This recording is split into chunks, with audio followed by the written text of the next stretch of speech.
दुर्योधन में युद्ध की इच्छा विशेष रूप से थी।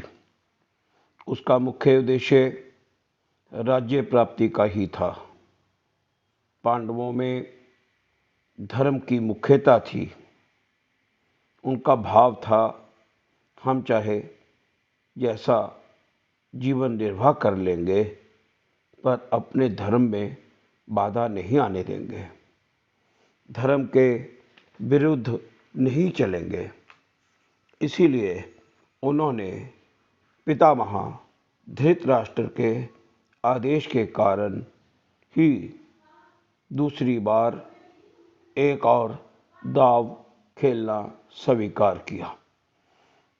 वह जानते थे कि हम इस जुए में जीत नहीं सकते हैं, क्योंकि ये जुआ शकुनी के द्वारा छल पूर्वक खेला जा रहा है। आज्ञा पालन उनका परम धर्म था।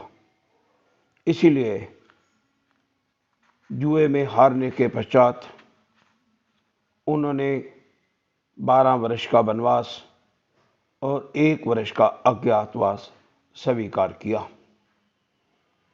इसे पूर्ण करने के पश्चात जब उन्होंने अपने दूत को भेजकर अपना आधा राज्य की मांग धृतराष्ट्र से की,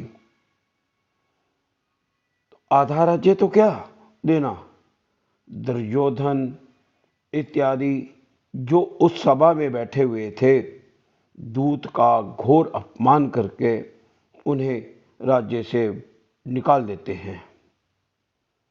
ऐसे समय में युद्ध अनिवार्य लग रहा था, लेकिन इस युद्ध को टालने के लिए, क्योंकि भगवान कृष्ण जानते थे कि इसके बीच में बहुत भारी विनाश होगा, इसलिए वह स्वयं शांति दूत बनकर धृतराष्ट्र के दरबार में जाते हैं।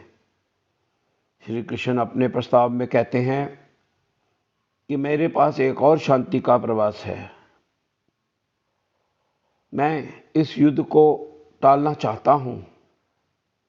यदि आप आधा राज्य नहीं देना चाहते, तो पांडवों को आप केवल और केवल 5 गांव ही दे दीजिए। मैं पांडवों को इसके लिए मना लूंगा। लेकिन दुर्योधन जो युद्ध ही चाहता था, वह कहता है, मैं इन्हें आधा राज्य तो क्या, 5 गांव तो क्या, मैं सुई की नोक के बराबर जमीन भी नहीं दूंगा।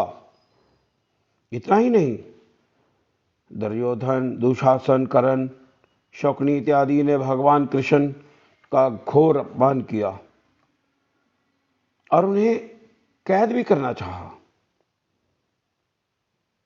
इसी कारण माता कुंती बहुत दुखी थी।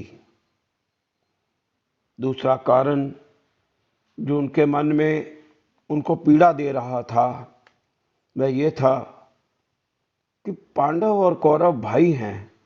वह आपस में जो मर्जी कर सकते हैं, लेकिन जो कार्य उन्होंने मेरे पुत्र वधु को भरी सभा में चीर हनन करने का प्रयास किया है, अपमानित करने का प्रयास किया है, ये एक घृणित चेष्टा है।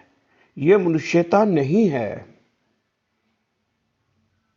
कुंती माता ने तो भगवान से विपत्ति का ही वरदान मांगा था। हमेशा कष्ट से बचकर सुख, आराम, राज्य आदि की चाहत कभी नहीं की थी। इन्हीं 2 कारणों, भगवान कृष्ण का अपमान और माता द्रौपदी का चीर हनन से वह इतनी दुखी थी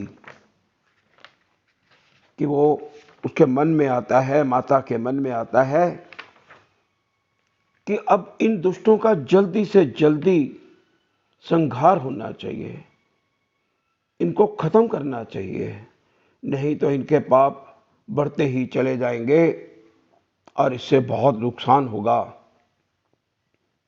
इसीलिए भगवान कृष्ण के माध्यम से संदेश भेजती है माता कि हे पांडव पुत्रों, जिस दिन के लिए शतरायन माताएं वीरों को जन्म देती हैं वह समय आ गया है, युद्ध अनिवार्य है और युद्ध करो। इसीलिए पांडवों ने युद्ध भी अपनी माता कुंती की आज्ञा से ही लड़ने का निश्चय किया था। राधे राधे। लाल की जय। मुझे इतना बता दे कान्हा,